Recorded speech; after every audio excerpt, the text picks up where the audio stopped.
And next with us, standing in the House of Keys general election in September, Damian Ciappelli, Douglas Central. We have a race on there now. We will not race, but you know what I mean. We have a contest.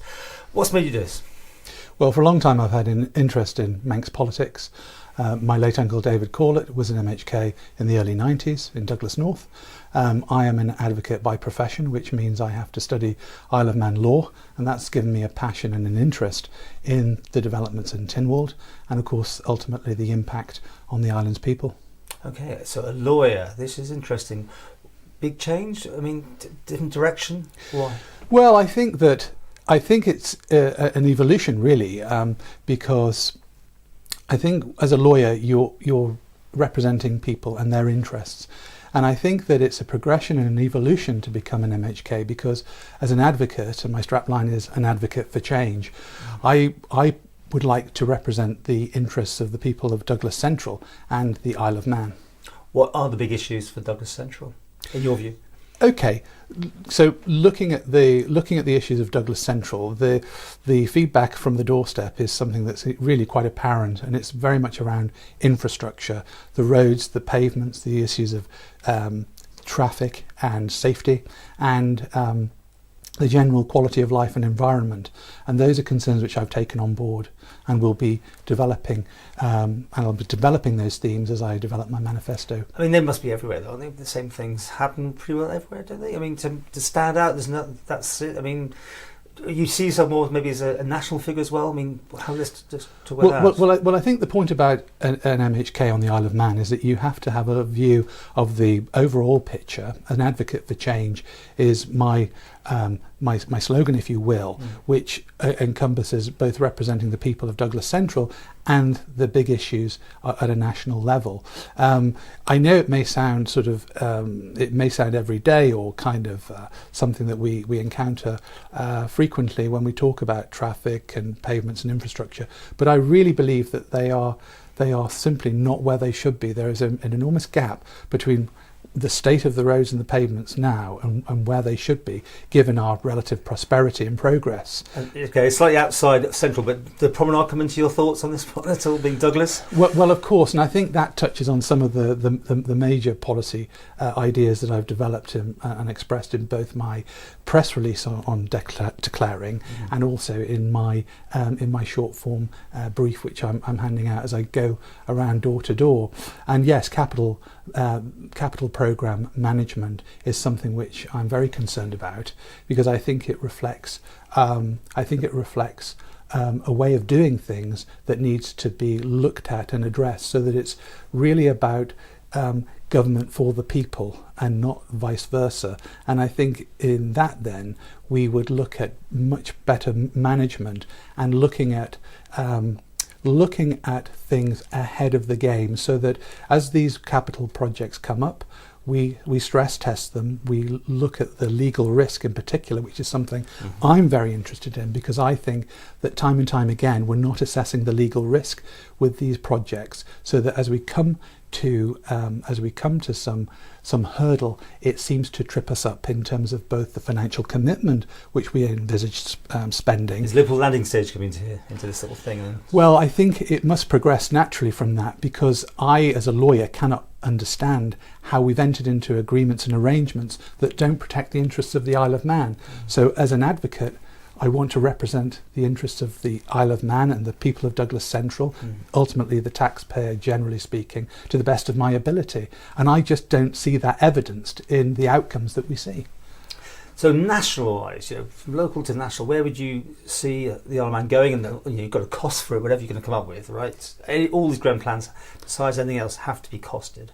Well, absolutely. And I think for me, as an advocate for change, I want to change an approach. I want it people focused, so that as we develop policy, legislation and decision making, that we are considering the whole spectrum of our community, whether it's the preschool children that are in need of nursery care, whether it's our young people at school and are looking to eventually progress to take their first step on the career ladder, so that their education marries up with those opportunities that present themselves, to those that are on their career path. Maybe they've got families, maybe not, but that their needs are catered for too, and those that are moving towards retirement and beyond, that their needs are addressed as well, so that in all our policy and legislation development, we are thinking about the impact downstream. And I think too often that things are based on a very narrow perspective. So my programme as an advocate for change is about a positive, progressive, people-focused strategy that looks at things from their perspective. Where would you fit best in government? I presume you want to be inside government, not just backbencher. You'd like to be. Well, I think it's a little premature to say. I think as an elected MHK, if I was fortunate enough to be returned, I would look to learn the business of government, and I would see initially the opportunity to learn, to engage, because the wisdom and the insight doesn't just rest with me. As I walk around the houses and knock on doors, I say to people, I haven't cornered the market in wisdom. I need your input to formulate policy, and that's the right way. But Treasury or I'm trying to think. Okay. Mr. Thomas's current role, maybe, or some of that. Well, I don't know about the personalities, but I think focusing on some of those suggestions. I mean, clearly, I would take a great interest in Treasury, because I think that in terms of setting priorities, and that those are based on the needs of our people, we then look at budgets that are tailored to that. But I am very interested in looking at the downstream effects. I've mentioned the issue of legal risk and the legal policy. That may sound a little bit abstract or a little bit legalistic to the people on the street, but I'm interested in the impact of those decisions and contracts we enter into downstream, in terms of taking money from Treasury that could be deployed on our frontline services. The recent headline where Tynwald was about to be asked for an extra 13 million for the landing stage in Liverpool. I'm completely aghast by that, because I'm thinking, good God, it started off, I think, at below 10 million, and now we're looking at something north of 50, possibly 60. And I'm thinking, wow, we haven't managed our legal risk. We haven't managed this contract properly, and we haven't looked after the interests of our people.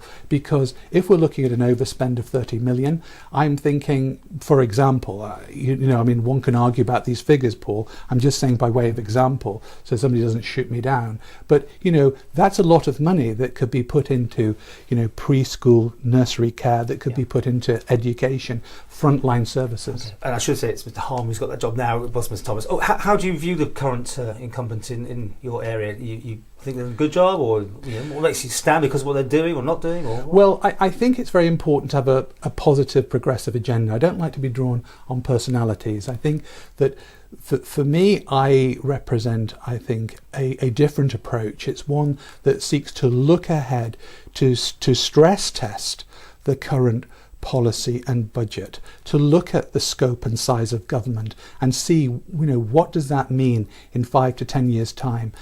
I know very often in Manx politics there's a focus on the past, and we become quite backward looking. We like the finger pointing. I mean, we're all little Manxies at heart, and when we're talking behind the scenes, it can become quite personalised. But I think at a national level we have to progress and be mature. And so, looking at the recent past, and I went through the financial crisis working for a major financial player in 2008, and I saw how it unfolded on the island.